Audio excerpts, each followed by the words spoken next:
Welcome everybody to this macro photography video. Now when I bought this camera I genuinely didn't know that it actually had this feature built into it, and one of my viewers told me, so thank you very much to that viewer. So today we're going to be doing some focus bracketing with the Canon R6. Now this is the first time I've done this out in the field. I have practiced a bit at home so I know what I'm doing. If focus bracketing is new to you, it's a technique commonly used in macro and landscape photography. You would take a sequence of frames focusing at different points front to back through your subject, and then you would merge all those images together to give you one final image. Now this is a great way to increase depth of field in the subject, and it also helps to keep the background nice and blurry.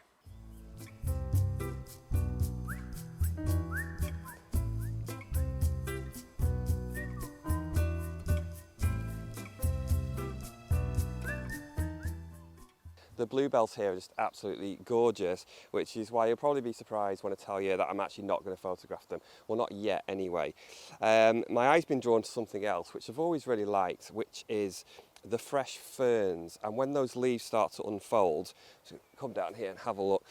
When those leaves just start to unfold at first, they look really beautiful. You can get like these really nice spiral shapes, almost like wheels, as those fronds start to unfurl. I found one here which is just kind of close to the edge of this path.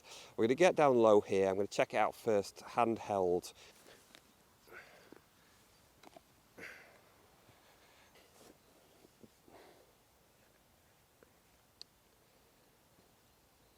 This bit here is just lovely. It's kind of almost sort of browny peachy, and then kind of curves round towards the end, and just the ends of those fronds like little, almost like little snails kind of curled round. This is making a really nice composition. So what we're going to do here is just concentrate on this section. Now you might think that everything is kind of in a close plane of focus, and it relatively is like to your eye, but in terms of macro, when you're getting close for macro photography, that plane of focus becomes very, very narrow. So basically shooting from here, which is the front, over to this area here, just the tip of the leaf and maybe slightly beyond, you know, that's quite a big difference in terms of the depth of field. So what I'm going to do first is take a shot. I'm going to take one frame first, just like a normal aperture that I'd usually choose.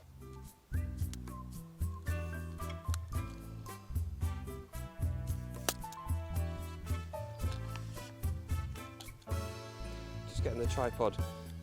Oh, I've totally misjudged that. I'm getting the tripod sort of roughly at the right height that I know I need to be, and bear in mind also that your camera is going to be higher, so if you try to get it right for the tripod head, obviously your camera's going to be a bit above that. Finally find a composition that I'm happy with. Yeah, really, really nice. The light's actually increasing. I don't really want it to get too bright, but it's fine as it is. It's sort of cloudy bright, which is nice for this kind of photography. Way too warm, which I knew it would be. And I've got these waterproof trousers on as well, which is because I want to get down in the muck, and it's quite damp as well early on. I just kicked my tripod as I got up, so I've now had to adjust it, because even the slightest change, you know, in your position can make a difference, or quite a big difference to macro shots. Really, really happy with how that looks, just kind of how I imagined really. The only thing we need here, might need a couple of things, but one is just to bounce a bit of light back, because this area here, you can see it's in shade, at least part of it looks a little darker, so we're just going to use my homemade reflector, and I'm just going to be holding that just to bounce a bit of light back into those shadows. That's all it needs.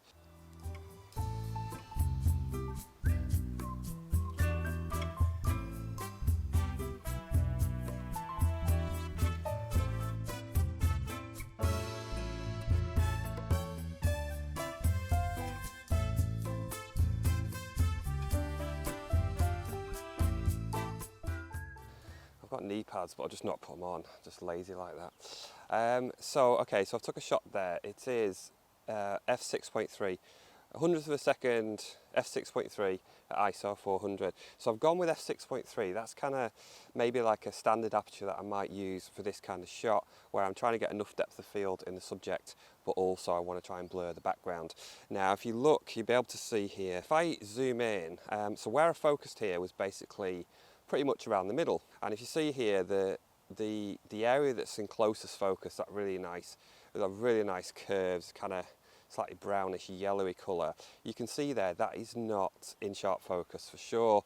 The middle is in sharp focus, which it should be because that's where I focused, all done manually so far. And then the end of the leaf, those little curled up pinnules and slightly sort of towards the back, it's definitely not in sharp focus there. So it's sharp in the middle, but it's not sharp elsewhere. We're going to try now this whole technological wonder, this stacking thing. So the first thing is we need to make sure the lens is on autofocus, because this focus bracketing only works if you've got autofocus switched on. Now I decided to go down to f4 because that's just going to blur the background more. So with this method it means I can get good depth of field in my subject, but I can keep the background more out of focus. So I'm just going down to f4. We're going to go into the menu, and on mine it is under the camera icon, number 5, focus bracketing, and we're going to enable that. And then next I'm going to come to this, which is the focus increment. So this is how big a gap you're going to have between your different focus points once you set it going. So this is the first time I've done this, so I'm just going to stick with 4. I think it was on 3 or 4. If you have it on narrow, then it's going to take pictures at much smaller increments. Wide is going to be a bigger gap between your focus points. And then we have number of shots. So this is how many shots the camera's going to take once you start this going from front to back. Now, I really don't know too much about this. It goes up to a ridiculously high number. It's going to depend on a few things. What you know, how many you actually need, but also the more images you're going to have, the harder it's going to be for your computer. I'm actually going to go with 10 for now. And this exposure smoothing. Now, I believe this is if the light's changing, so you're going to get slightly different exposures. The light isn't really changing, it's very consistent, so I'm going to leave that disabled. I'm focusing on the area that is closest to the camera, so my focus point's here on a spot focus at the moment.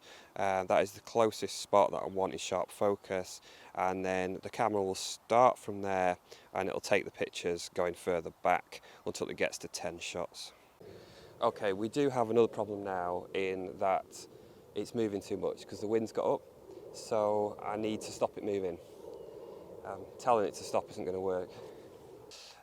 Wind is the natural enemy of the macro photographer, and I need a bit of help basically. So I need a bit of help from my bendy friend, which is the plamp. I think it's one of the best words I've ever heard, plamp.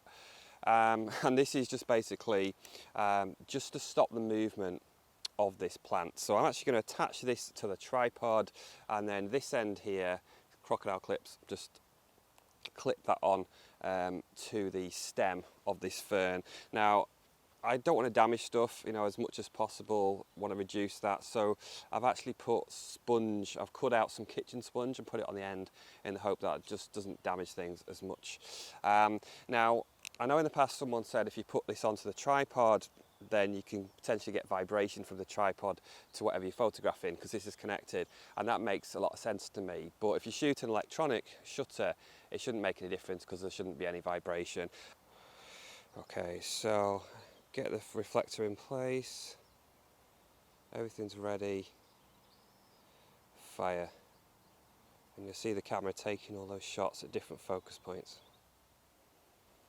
Now, this technique has been around for a while, but do you think it's cheating? Do you think you should really just take one shot, try and maximise everything as you can, just take one frame? Is it cheating or is it not? Let me know in the comments box what you think.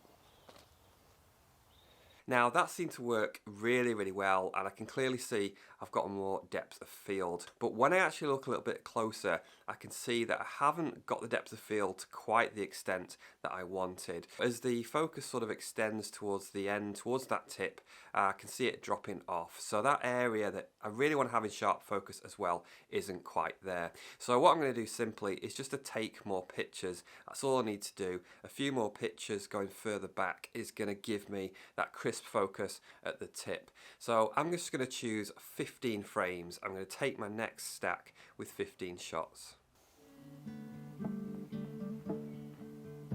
What do we do there? 15. Yeah, we'll just look at the first shot and you can see it looks nice and sharp on the sort of the closest to the camera focus point, and then it goes through further back. You can see it getting sharper towards the tip. of the frond, and then yeah, the tip looks pretty sharp there, and then actually the last shot is actually sharp slightly behind that tip, which I wasn't probably as worried about. So it's done a good job. I think I can see from this, just from this little test experimenting here, looking at the last few shots, I can see how I think it would benefit from having a narrower increment. So maybe putting it on 3, for example, here. I just feel like that probably works better, being a bit more accurate.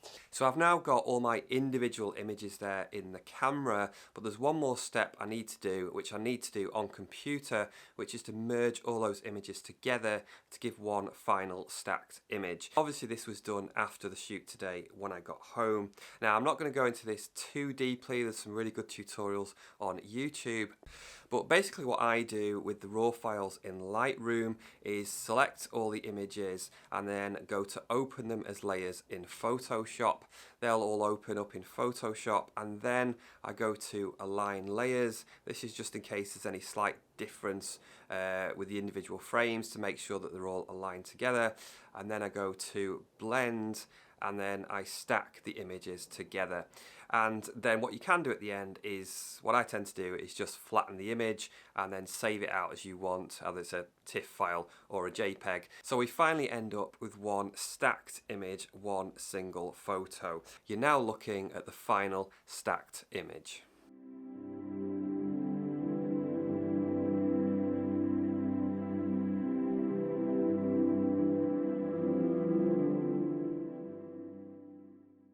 I'm going to be honest and say here that I'm just not really enjoying this too much. And that might be partly because I've got to vlog it, so it's really, really hard, because when you're doing something technical and trying to vlog it at the same time and getting bitten on the head by midges after a fresh haircut, it becomes more difficult. I don't know, it's just the process to me, I don't find it massively enjoyable. Faffy, that's the word I'd use to describe it, faffy. But obviously I can understand why people would enjoy this, and I do like kind of the technological point of it. It's just the I don't know, it interrupts your flow maybe. It's just not the same as just taking one picture. It was actually starting to get a bit brighter at one point. It got really bright, the sun was coming out, and I just thought, I don't want that. Now it's absolutely perfect. If you have a look now at the weather, it is just even cloud, absolutely perfect for this type of photography. So we're going to see what else we can find now. Maybe I'll do some without a stack, but I'll definitely do some more with a focus stack.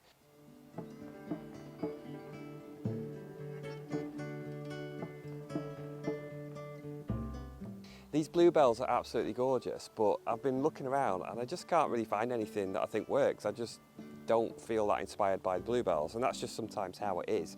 I'm getting much more inspiration from these little ferns and the fronds and the different shapes. So it's sometimes you think maybe you should enjoy something, but if you don't, then you just have to be honest with that. It's just not doing it for you. Then just shoot what you enjoy.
First time in the field today doing this properly, and I'd say I'm pretty happy with those images. I'd say it's been fairly successful. Did I really enjoy it? Kind of yes and no. I kind of like that technical aspect. You can get some really nice results, but I think it definitely helps if you've got you know, almost perfect conditions for macro photography with the light and the low wind. Now, if you enjoyed this video, I think you might like this one that's up on the screen, which is me photographing flowers with a long lens. So it's kind of long lens macro photography. If that interests you, click on the link on the screen. Thanks for watching. I'll see you soon. Do you think it's cheating? Do you think you should really just take one shot, try and maximize everything as you can,